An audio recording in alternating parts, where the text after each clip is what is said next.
ഇത്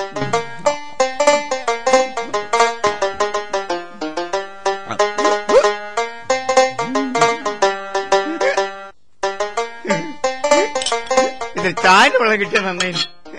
രാവിലെ തന്നെ വല്ലാത്തൊരു കിട്ടും. ചൂടുവെള്ളം തട്ടിയ ഇത്തിരി കുറവുണ്ടാവും. കറീന്റെ മണം കേട്ടിട്ടേ നിങ്ങളെ കൈപ്പുറത്തിന്റെ ഒരു മണമുണ്ട്. ഉള്ളത് പറയാലോ. വേലക്കാരുണ്ടെങ്കിലും രുചിയായിട്ട് വല്ലതും തിന്നണമെങ്കിൽ ഞാൻ തന്നെ വെക്കണം.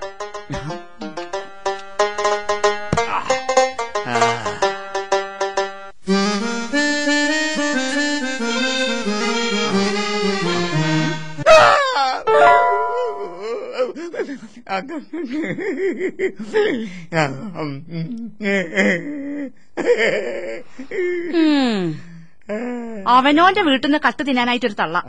എന്റെ പടച്ചോനെ, ഇതിനൊന്നും ഈ കാണുന്നില്ലല്ലോ. ഓ, ഈ ആയുസ്താത്തന്റെ ഒരു തമാശേ.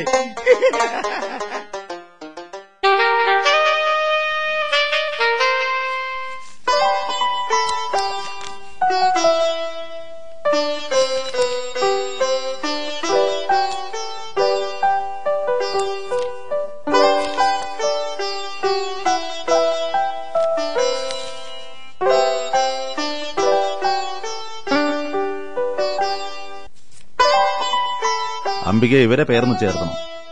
സഖാവേ, മെഡിക്കൽ ക്യാമ്പിൽ റെക്കമെൻഡ് ഉണ്ടോ? എനിക്ക് ഇവിടെയൊക്കെ അല്ലാതെ എവിടെയാ അവസരം കിട്ടുക?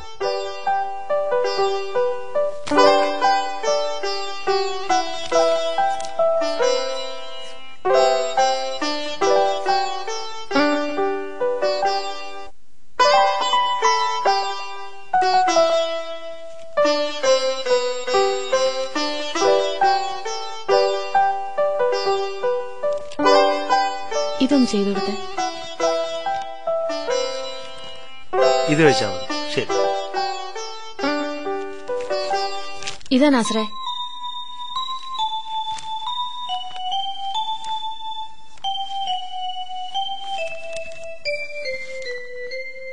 സഖാവേ, കണ്ണിന്റെ ഡോക്ടറെ ഒന്ന് കാണുന്നു പറഞ്ഞിട്ടുണ്ട്. എന്താണാവോ? മഞ്ചേരിയിലേക്ക് ചെല്ലാൻ പറഞ്ഞിട്ടുണ്ട്.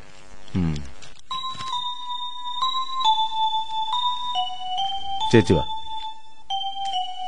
സഖാവ് ഇവരെ ഒന്ന് ഡോക്ടറെ കാണിക്കണം. ശരി. ഭാര്യയെ കണ്ടപ്പോ ഭർത്താവിന് കുഴക്കായില്ലേ? താങ്ങാറ് കണ്ടാലല്ലോ തളർച്ച വരുള്ളൂ. ഈ വെയിൽ കൊണ്ടിങ്ങനെ വല്ലാതെ തളരല്ലേ? ശരി.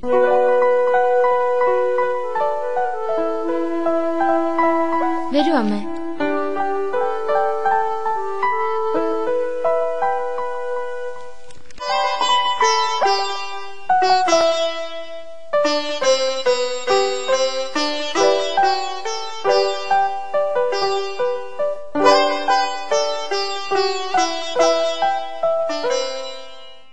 ലൈല, നീ വീട്ടിലുണ്ടെന്ന് ഞാൻ അറിഞ്ഞു. നിന്നെ ഇവിടെ കാണാൻ പറ്റുമെന്ന് ഉറപ്പുണ്ടായിരുന്നു. അതുകൊണ്ടാ ബ്ലഡ് ഗ്രൂപ്പ് നോക്കാനെന്നും പറഞ്ഞു പോന്നത്. നീ വാ. ഉപ്പയല്ലേ വീട്ടില്? അവിടെ ഉണ്ടായിരുന്നെങ്കിൽ എന്നെ ഇവിടെ കാണായിരുന്നോ. പുതിയ ഏതോ ബിസിനസ്സിൽ കാശ് ഇറക്കിയിട്ടുണ്ട്. രാവിലെ പുറപ്പെടും. ഞാൻ വരാം വീട്ടിലേക്ക്. സഖാവ് 2 ആഴ്ച ഇവിടെ ഉണ്ടായിരുന്നില്ല. അതുകൊണ്ടാ വരാൻ പറ്റാഞ്ഞത്. എനിക്കറിയാ സൂറ, തിരക്ക് പിടിച്ചതാണേലും നിന്റെ ജീവിതത്തിന് ഒരു സുഖമുണ്ടല്ലോ. ഞാൻ തീർച്ചയായിട്ടും വരാൻ ലൈല. ഞാൻ കാത്തിരിക്കും. ഒരുപാട് പറയാനുണ്ട് എനിക്ക് നിന്നോട്. എന്താ അവിടെ? ഇത് സ്വറസംഗമല്ല, മെഡിക്കൽ ക്യാമ്പാ. സഖാവിനോട് ചാരിയപ്പോ എന്റെ ചങ്ങാതിയെ ഇങ്ങനെയൊക്കെ ഉണ്ടാകുമ്പോഴല്ലേ കിട്ടുള്ളൂ. ജീവിതം ആസ്വദിക്കാൻ സാമൂഹ്യ സേവനം വളരെ നല്ലതാ. ലൈലി അതൊക്കെ ചിന്തിച്ച് ചങ്ങാതിയോട് പറയ്. നിങ്ങളെന്നെ കമ്മ്യൂണിസ്റ്റ് ആക്കും. ഞാൻ നടക്കട്ടെ സൂറ, ഞാൻ കാത്തിരിക്കും.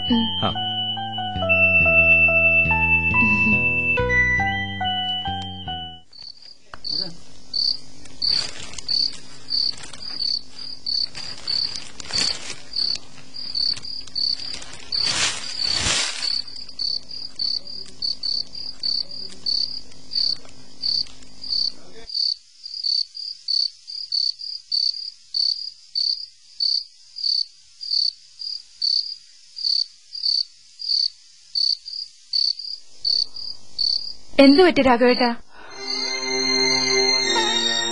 രാഘവേട്ടാ, എന്താ പറ്റി രാഘവേട്ടാ? ഡോക്ടറെ കാണണോ? അതിന് മാത്രമൊന്നുമില്ല ലക്ഷ്മിയെ. എന്നിട്ടെങ്ങനെ? കഴിഞ്ഞ ആഴ്ച ചെക്കപ്പ് ചെയ്യേണ്ടതായിരുന്നു. ഒന്നുമില്ലാന്നേ, ഞാനിപ്പോ ഒരു ഗുളിക കഴിച്ചതേ ഉള്ളൂ. നിന്റെ കാര്യം ഇത്രയേ ഉള്ളൂ. എനിക്കൊന്നുമില്ലാന്ന് പറഞ്ഞില്ലേ? രാഘവേട്ടനല്ലാതെ എനിക്കാരാ? ഞാൻ കാരണം രാഘവേട്ടൻ. നീ എന്താ അങ്ങനെ ചിന്തിക്കണത്? നിനക്ക് അങ്ങനെ തോന്നിയേ? ഒക്കെ തോന്നല. കുറച്ചു കഴിഞ്ഞാൽ നമുക്കെന്ന് പറയാനൊരുങ്ങി. പിന്നെ നമ്മളെങ്ങനെയാ ഒറ്റപ്പെടുക? എന്നാലും ഒരെന്നാലുമില്ല, ഒക്കെ നിന്റെ തോന്നല. എന്നാലും രാഘവേട്ടൻ ഈ അസുഖത്തിലും ഒരു വിശ്രമവുമില്ലാതെ. നീ പോയി വാതിൽ ഓർക്ക്.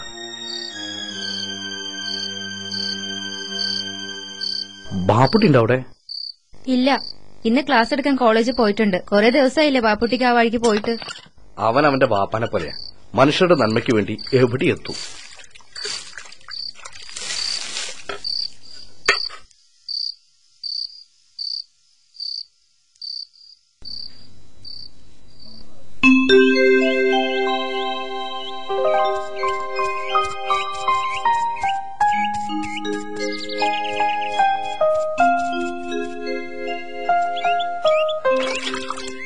അസി, ലൈലല്ലേ ഇവിടെ?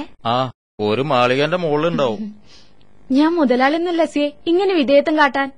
ഇവിടെ നിന്നാ ശീലം ചോരയിൽ അലിഞ്ഞു ചേർന്നതാ. താഴാൻ എളുപ്പ, ഉയർന്നു കിട്ടാൻ ഇത്തിരി നല്ല ബുദ്ധിമുട്ട്. നിങ്ങളൊക്കെ പറയണതും ചെയ്യണതും കേൾക്കുമ്പോ തോന്നാറുണ്ട് അതുപോലൊക്കെ ആകണമെന്ന്. തോന്നിയാ പോരാ, ആകണം.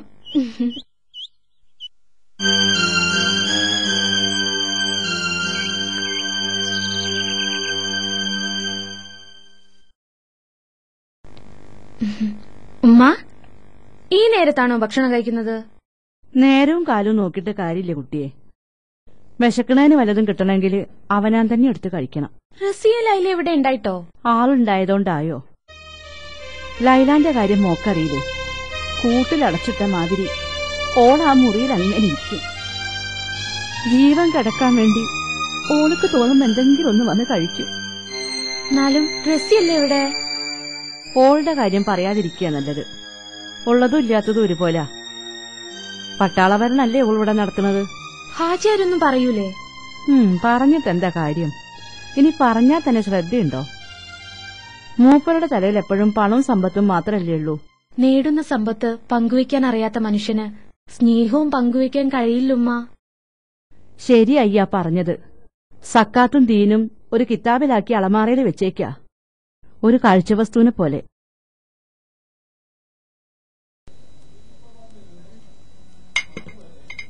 റസിയാനെ കണ്ടില്ലല്ലോ.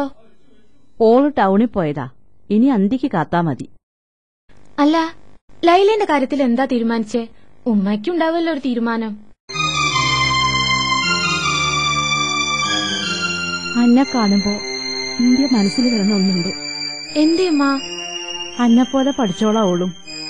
പക്ഷേങ്കില് ജീവിതത്തിൽ ഇജി കാട്ടുന്ന ഈ ധൈര്യം ഉണ്ടല്ലോ, അതൊക്കില്ല. മനുഷ്യരെല്ലാരും ഒരുപോലെയല്ലല്ലോ ചിന്തിക്കുക. അനുഭവങ്ങൾ പഠിപ്പിക്കുമ്പോ മാറാനുള്ള ചങ്കൂറ്റം പഠിച്ച പെൺകുട്ടിയൊക്കെ വേണം. മക്കളെ കണ്ടും മാമ്പൂ കണ്ടും മതിക്കരുതെന്നല്ലേ പറയാ.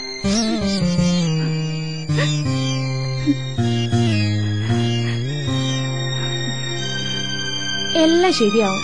ഉമ്മ എങ്ങനെ വിഷമിക്കുന്നത് കണ്ടാ ഓക്ക് വിഷമം കൂടുതലേ ഉള്ളൂ. നമ്മള് പറഞ്ഞതും നേരാ. ആ കല്യാണത്തിനുള്ള തേട്ടാ ഇപ്പൊ എനിക്ക്. ഞാൻ ലൈലേന്റെ അടുത്തേക്ക് ചെല്ലട്ടെ.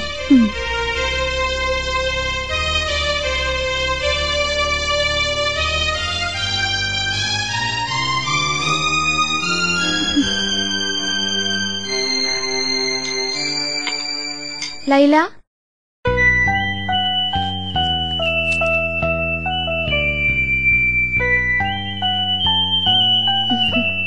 ഞാൻ വായനയുടെ രസം കളഞ്ഞോ? നീ വന്നപ്പോ എന്റെ മടുപ്പൻ ലോകത്തുനിന്ന് രക്ഷപ്പെട്ടതുപോലെ. നല്ല പുസ്തകങ്ങളെ നിന്റെ മടുപ്പൻ ലോകത്തിന്റെ ശത്രുക്കളാക്കി മാറ്റുകയാണ് വേണ്ടത്. എന്റെ കാര്യത്തിൽ ജീവിതമാണ് ശത്രു.